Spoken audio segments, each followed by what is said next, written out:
Hello, kids. Now, tell me, do you like reading books? Oh, or are you at an age when your mummy and papa read books to you? Both things are really a lot of fun. Don't you just love it when your mama or papa or someone elder to you reads lovely, interesting books to you? Or if you are at an age when you can do it by yourself? Wow! But tell me, have you ever wondered how the first letter was ever written? You have, haven't you? Well, there is a lovely story by Rudyard Kipling on how the first letter was written. You want to hear it? Here goes. Once, upon a most early time, was a Neolithic man. Do you know what is Neolithic? Well, this man still lived in the caves. He was a primitive. He lived cavily in a cave. He wore very few clothes. He couldn't read. He couldn't write. He didn't want to. Except when he was hungry, he was quite happy. His name was Tegumai Bonsulai. Guess what that means? A man who does not put his foot forward in a hurry. But we will call him Tegumai for short. And his wife's name was Teshumai Tivindro. You know what that means? Well, that means a lady who asks very many questions. We will call her Teshumai. And his little girl daughter. His daughter's name was Tifimai Mitalumai. That means a small person without any manners who ought to be spanked. But I'm going to call her Taffy. And she was Tegumai Bopsulai's own and her mummy's best beloved. And she was not spanked half as much as was good for her. Don't worry, she was not spanked at all. This is just a story and it's just to add to a fun. So, you know what? All three of them actually lived very happily together. As soon as Taffy could run about, she went everywhere with her daddy. And sometimes they would not come home to the cave till they were very hungry. And then Teshumai would say, "Where in the world have you two been to get so shockingly dirty? Really, my Tegumai, you're no better than my Taffy." One day, Tegumai went down through the beaver swamp to the Wagai River to spear codfish for dinner. And Taffy went too. Tegumai's spear was made of wood with shark's teeth at the end. Because obviously at that point they did not have the kind of spears we do nowadays. And before he could catch a fish, you know what happened? He accidentally broke his spear clean across by jabbing it down too hard on the bottom of the river. They were miles and miles from home. Of course, they had their little lunch with them in a little bag, but Tegumai had forgotten to bring any extra spear. "Here's a pretty kettle of fish," said Tegumai. "It'll take me half the day to mend this." "There's your big black spear at home," said Taffy. "Let me run back to the cave and ask Mama to give it to me."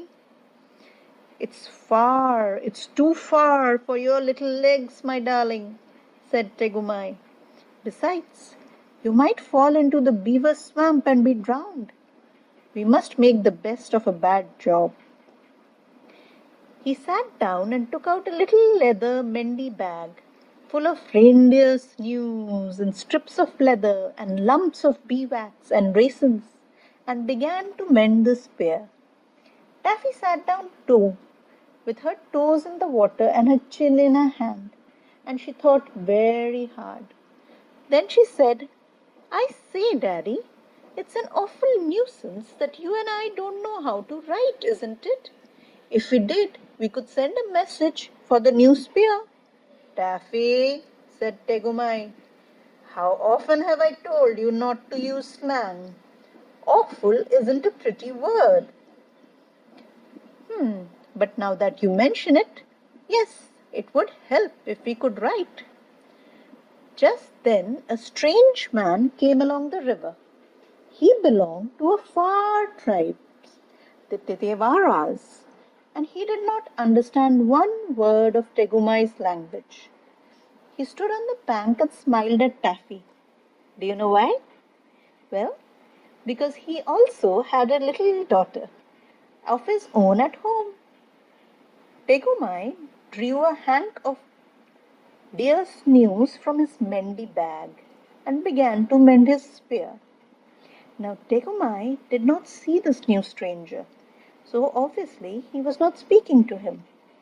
But Taffy saw him, and Taffy said, "Come here. Do you know where my mamma lives?"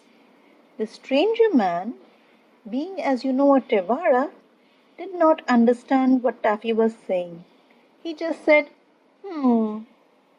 Silly, said Taffy, and she stamped her foot because she saw a big cart going up the river just when her daddy couldn't use his spear.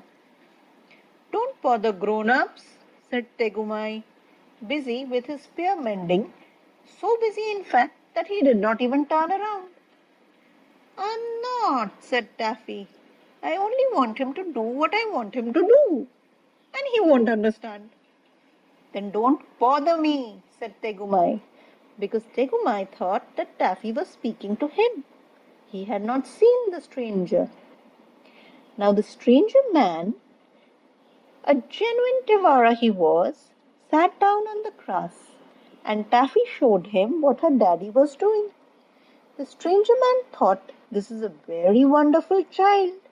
She stamps her foot at me and she makes faces. She must be the daughter of that noble chief, who is so great that he won't even take any notice of me. Thinking this, he smiled more politely than ever. Now, said Taffy, I want you to go to my mummy because your legs are longer than mine and you won't fall into the beaver swamp. Ask for Daddy's other spear, the one with the black handle that hangs over our fireplace. The stranger man thought, this is a very, very wonderful child. She waves her arms and she shouts at me, but I don't understand a word of what she says. But if I don't do what she wants, I greatly fear that that haughty chief, the man who turns his back on callers, will be angry. So the stranger got up and twisted a big flat piece of bark off a birch tree and gave it to Taffy. He did this to show that his heart was as white as a birch bark, and he meant no harm. But of course, Taffy didn't quite understand. Now children, can you see the problem that comes up when we have two people from two completely different tribes who don't understand each other's language? Language helps us talk to each other.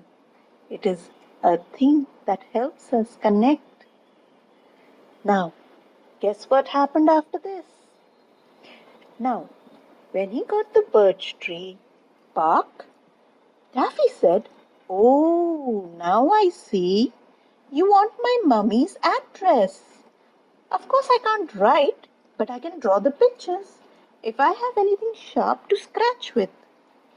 Please lend me the sharp tooth that is in your necklace. Now the stranger man didn't say anything, obviously, because he had no idea what Taffy was asking. Now Taffy put her little hand and pulled at the beautiful bead and seed and sharp tooth necklace around the stranger's neck. The stranger man thought, this is a very, very, very wonderful child. You know why? The shark's tooth on my necklace is a magic shark's tooth. I was always told that if anybody touched it without my leave, they would immediately swell up and burst. But this child doesn't swell up or burst.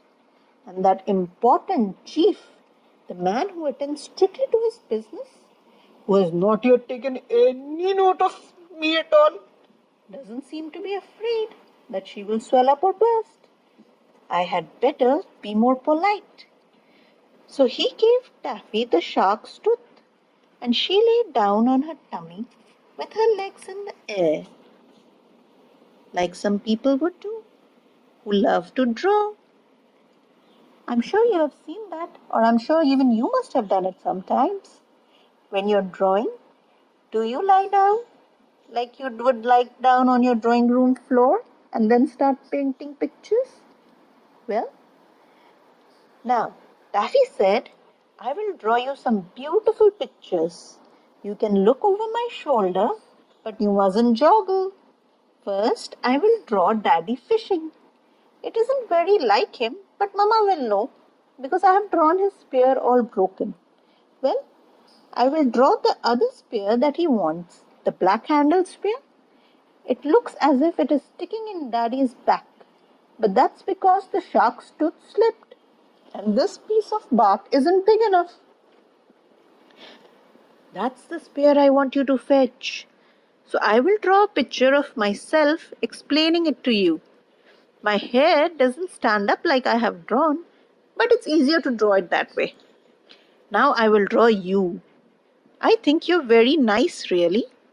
But I can't make you pretty in the picture, so you mustn't be offended. Are you offended? The stranger man smiled. He thought, there must be a big battle going on to be fought somewhere, and this extraordinary child who takes my magic shark tooth but who does not swell up or burst is telling me to call all the great chief's tribe to help him. He is a great chief, or he would have noticed me. Now, do you see what Taffy is doing and what the stranger man is thinking he is doing? Look, said Taffy, drawing very hard, or rather scratchily. Now I've drawn you. I will put the spear that Daddy wants into your hand, just to remind you that you have to bring this. Now, I will show you how to find my mummy's address. You go along till you come to 2 trees. See, she showed in the picture. Those are the trees. And then you go over the hill and then you come to a beaver swamp full of beavers. I haven't put in all the beavers because I can't draw beavers. But I have drawn their heads, and that's all you will see of them when you cross the swamp. Mind you, don't fall in. Then our cave is just beyond the beaver swamp. It isn't as high as the hills really, but I can't draw things very small. That's my mummy outside. She is beautiful. She's the most beautiful mummy there ever was. But she won't be offended when she sees I've drawn her so plain. She will be pleased of me because I can draw. Now, in case you forget, I have drawn the spear that Daddy wants outside our cave. It's inside really, but you show the picture to my mama and she will give it to you. I have made her holding up her hands because I know she will be so pleased to see you. Isn't it a beautiful picture? Do you quite understand? Or shall I explain again? Now, the stranger man looked at the picture and nodded very hard. He said to himself, if I do not fetch this great chief tribe to help him, he may be slain by his enemies who are coming up from all sides with the spears. Now I see why the great chief pretended not to notice me. He feared that his enemies were hiding in the bushes and I would see him. Therefore, he turned to me his back and let the wise, wonderful child draw the terrible picture, showing me his difficulties. I will go away and get help for him from his tribe right now. He did not even ask Taffy the road. He raced off into the bushes like the wind with a birch bark in his hand, and Taffy sat down most pleased with herself. Now, this is the picture. Can you imagine what Taffy has actually meant and what the stranger man has thought? Guess what happens next? Now, what have you been doing, Taffy?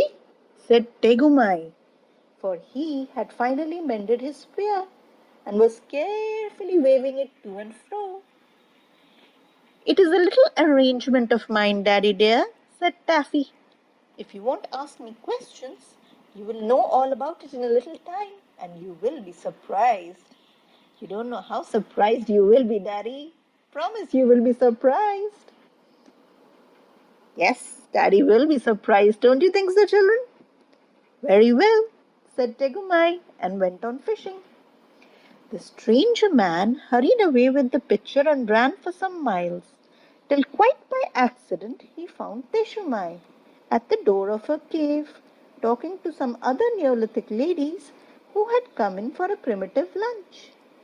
Taffy was very like Teshumai, especially about the upper part of her face, and so the stranger man smiled politely and handed Teshumai the bark. He had run hard, so that he panted and his legs were scratched with brambles, but he still tried to be polite. But as soon as Teshumai saw the picture, she screamed like anything and flew at the stranger man. The other Neolithic ladies at once knocked him down and sat on him in a long line of 6 when Teshumai, she started pulling his hair. It's as plain as the nose of the stranger man's face, she said.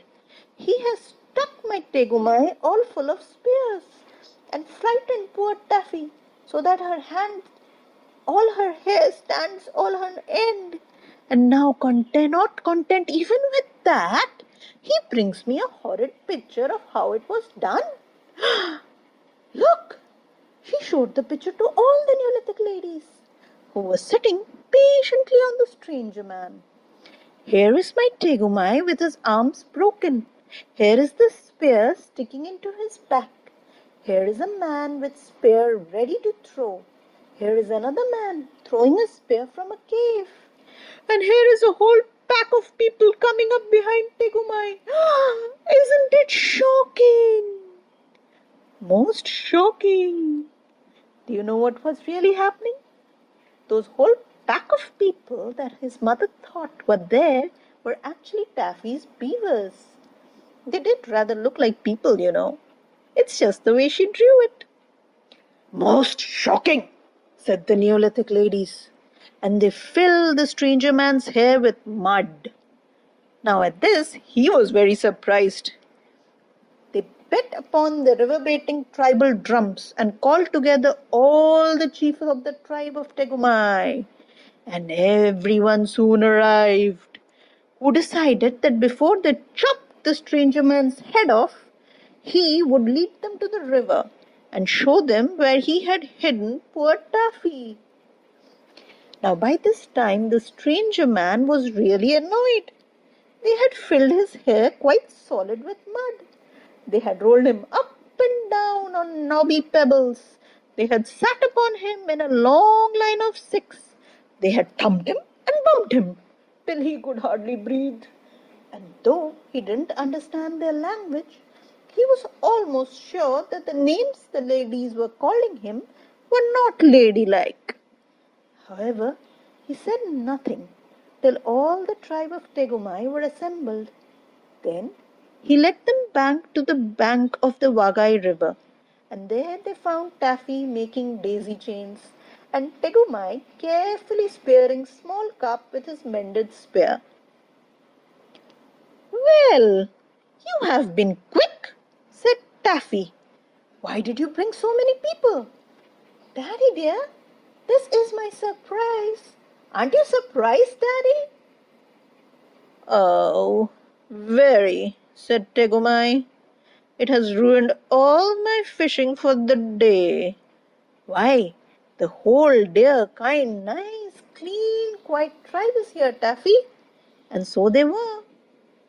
First of all, they all walked Teshumai and the Neolithic ladies, tightly holding on to the stranger man. and they made everybody sit down.